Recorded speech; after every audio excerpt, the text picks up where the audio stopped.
आकाशवाणी संबलपुर आंचलिक खबर पढ़ुछन तापस रंजन साहू।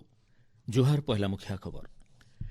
विश्वस्तरती अनिश्चितता लगी रही भेल भारतनो निरंतर आर्थिक विकास होचे कहले राष्ट्रपति। 77तम गणतंत्र दिवस पालन आगनु राष्ट्र उद्देश्य कले संबोधन। स्वतंत्रता का मंत्र वंदे मातरम और समृद्धि का मंत्र आत्मनिर्भर भारत वार्ता नेकरी एबाकाल देशे पालन हेबा गणतंत्र दिवस। भारत पृथ्वीर सबुनु बड़ स्टार्टअप इकोसिस्टम होइछे आकाशवाणी मन की बात कार्यक्रम थी कहले प्रधानमंत्री।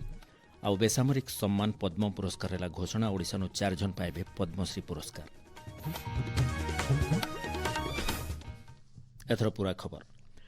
77तम गणतंत्र दिवस पालन आघनु राष्ट्रपति द्रौपदी मुर्मू आज राष्ट्र उद्देश्य अभिभाषण देछन। देशवासी को जातीय पर्व गणतंत्र दिवस हार्दिक शुभेच्छा जनेकरी राष्ट्रपति कहिछन भारतीय संविधान हेउछे सबुनु बड़ गणतंत्र आधार ग्रंथ।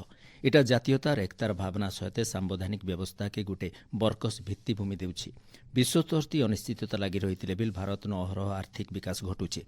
भविष्यत थी देश पृथ्वीर 3 नंबर सबुनु बड़ अर्थव्यवस्था लक्ष्य हासिल दिगे बढ़ुचे बोली राष्ट्रपति कहिछन।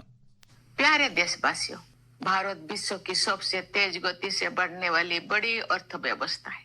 विश्व पटल पर अनिश्चितता के बावजूद भारत में निरंतर आर्थिक विकास हो रहा है। हम निकट भविष्य में विश्व की तीसरी सबसे बड़ी अर्थव्यवस्था बनने के लक्ष्य को प्राप्त करने की दिशा में आगे बढ़ रहे हैं।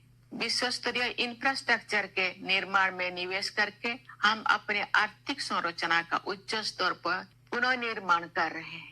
आर्थिक नियति के निर्माण की यात्रा में आत्मनिर्भरता और स्वदेशी हमारे मूल मंत्र हैं। जीएसटी व्यवस्था को और अधिक प्रभावी बनाने के हाल ही के निर्णय से हमारी अर्थव्यवस्था को और अधिक शक्ति मिलेगी।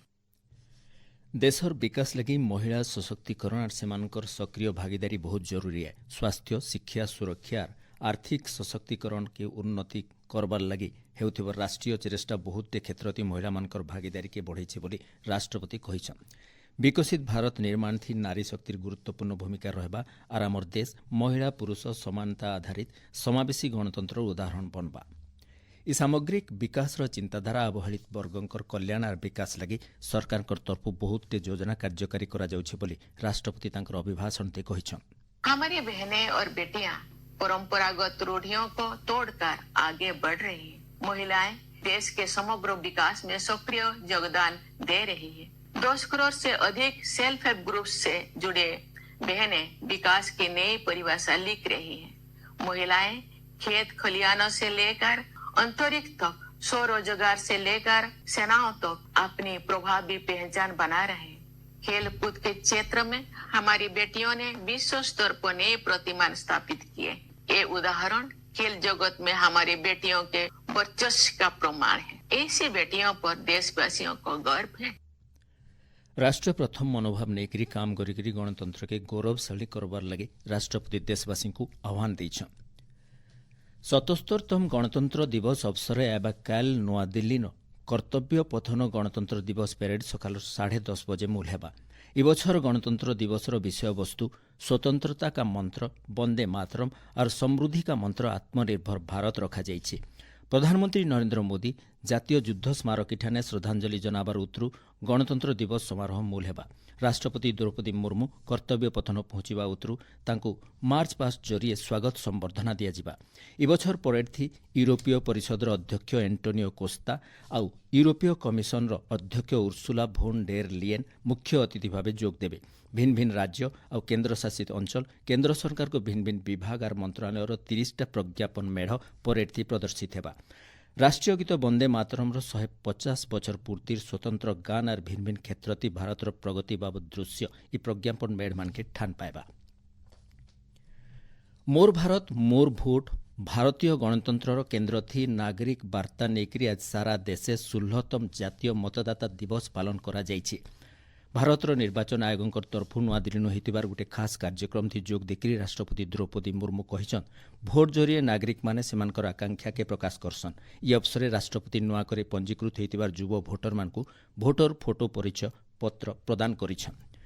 भोटर शिक्षा सचेतनता उपरे उत्कर्षता देखैथिबानु गला बछर लागि नूआदिल्ली आकाशवाणी संवाद सेवा विभाग के वैद्युतिक रेडियो वर्ग थी पुरस्कृत करा जाइछि। मतदाता गणतंत्रर आत्मा आए बोलिकी प्रधानमंत्री नरेंद्र मोदी कहिछन। आकाशवाणी मन की बात कार्यक्रम थी देशवासी संगे विचार विनिमय करिकिरी श्री मोदी पहला थर लगी भोटर तालिका सामिल होतिबार जुआन पीढ़ी को अभिनंदन जनाइछन। देश आएबा काल गणतंत्र दिवस पालन करबा बोलिकी श्री मोदी कहिछन। ई दिन ही संविधान कार्यक्षम होइतिला। संविधान प्रतिष्ठाता श्रद्धांजलि जनाबार एटा ही हेउछि खास दिन। शिल्प और स्टार्टअप उद्योग सहित जोड़ी होइतिबार युववर्ग को गुणवत्ता उपर जोर देबाके प्रधानमंत्री नरेंद्र मोदी परामर्श दैछन। देशे उत्पादित होउतिबार दरमानकर गुणवत्ता के उन्नत करबार लागि संकल्पबद्ध हेबार के से देशवासी को आह्वान दैछन। 2016 जनवरी मासे देश स्टार्टअप इंडिया अभियान मूल होइतिला। भारत आज पृथ्वी 3 नंबर सबुनु बड़ स्टार्टअप इकोसिस्टम हो पारिछे। इस अद्भुत जर्नी के हीरो हमारे युवा साथी हैं। अपने कंफर्ट जोन से बाहर निकलकर उन्होंने जो इनोवेशन किए वो इतिहास में दर्ज हो रहे हैं। भारत में आज दुनिया का तीसरा सबसे बड़ा स्टार्टअप इकोसिस्टम बन चुका है। ये स्टार्टअप्स लीग से हटके हैं। आज वे ऐसे सेक्टर्स में काम कर रहे हैं जिनके बारे में 10 साल पहले तक कल्पना भी नहीं की जा सकती थी। श्री मोदी देशर पारिवारिक व्यवस्था उपरे जोर देकरी बहुते उदाहरण देइछन। एक पेड़ माँ के नाम अभियान अधीन थी देशे अब तक 200 कोटी नु अधिक गछ जगा जाइछे बोलिकरी श्री मोदी कहिछन। आइबा मासे हेबार के थिबा भारत एआई इम्पैक्ट सम्मेलन कृत्रिम बुद्धिमत्ता क्षेत्रति भारतर प्रगति और सफलता के विश्व स्तर न पहुंचाबा बोलिकरी प्रधानमंत्री आश करिछन। आपण माने खबर सुनुछन आकाशवाणी संबलपुर केन्द्रनु। सरकार तरफु देशर सर्वोच्च बेसामरिक सम्मान पद्म पुरस्कार आज घोषणा करा जाइछे। किंबदंती अभिनेता धर्मेन्द्र सिंह देओल को मरणोत्तर पद्म विभूषण पुरस्कार लगी मनोनीत करा जाइछे। इतार सहित अलगा 4 जनकर ना भी ई पुरस्कार लगी घोषणा करा जाइछे। 13 जन को पद्म भूषण और 113 जन को पद्मश्री पुरस्कार लगी मनोनीत करा जाइछे। साहित्य और शिक्षा लगी ओडिशार चरण हेम्ब्रम, महेन्द्र कुमार मिश्र, कला लगी शरद कुमार पात्र और सीमांचल पात्रंकर ना पद्मश्री पुरस्कार लगी घोषणा करा जाइछे। 77तम गणतंत्र दिवस अवसर आएबा काल साहसिकता और सेवा क्षेत्रते उल्लेखनीय प्रदर्शन लगी ओडिशानो 4 जन को पुलिस सेवा पदक प्रदान करा जिबा। डीएसपी अतुल कृष्ण दास, एएसआई पूर्णचंद्र प्रधान, 2 जन कनेस्टेबल घनश्याम साहू और थबीर माझी को पदक लगी मनोनीत करा जाइछे। एडीजी प्रतीक महांती, डीसीपी प्रफुल्ल सिंह को विशिष्ट सेवा पदक दियाजिबा। सेंता उल्लेखनीय सेवा लगी 11 जन को पदक दियाजिबा। कृत्रिम बुद्धिमत्ता और नवसृजन दिगे राज्य आगे बढ़ुछे बोली मुख्यमंत्री मोहन चरण माझी कहिछन। कृत्रिम बुद्धिमत्ता कंपानी सर्भम संगे बैठक उतरु श्री माझी गणमाध्यम के सूचना देकरी कहिछन आबा दिने राज्य कृत्रिम बुद्धिमत्ता विद्यालय खोला जिबा। इथिलाई खूब जल्दी बुझामणा पत्र स्वाक्षरित हेबा बोलिकरी मुख्यमंत्री कहिछन। ज्ञान सृजनशीलता के नेकरी उद्भावन संभव हो पारसी बोलिकरी केन्द्र शिक्षा मंत्री धर्मेन्द्र प्रधान कहिछन।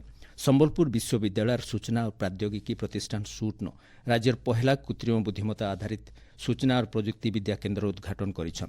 आबादिने जिलानो 100टा बैडमिंटन कोर्ट स्थापना लक्ष्य रखा जाइछे। विश्वविद्यालयनु 2500 छात्र रहबार व्यवस्था करा जिबार सहित 30 कोटी टंका खर्चाती क्रीड़ा भित्तिभूमि विकास करा जिबा बोलिकरी केन्द्रमंत्री श्री प्रधान कहिछन। ई अवसर भिन्न भिन्न प्रकल्पर शिलान्यास और उद्घाटन करा जाइछे। राज्यर भिन्न भिन्न जगानु आज जातीय मतदाता दिवस पालन करा जाइछे। बरगढ़ होइतिबार कार्यक्रम थी गोटे शोभायात्रा होइतिला। जिलापाल आदित्य गोयल अवसर जुआन पीढ़ी को सचेतन करबार उपरे जोर देइथिले। बौद्ध जिलानो मतदाता मानकर सक्रिय भागीदारी लगी सचेतनतामूलक कार्यक्रम करा जाइथिला।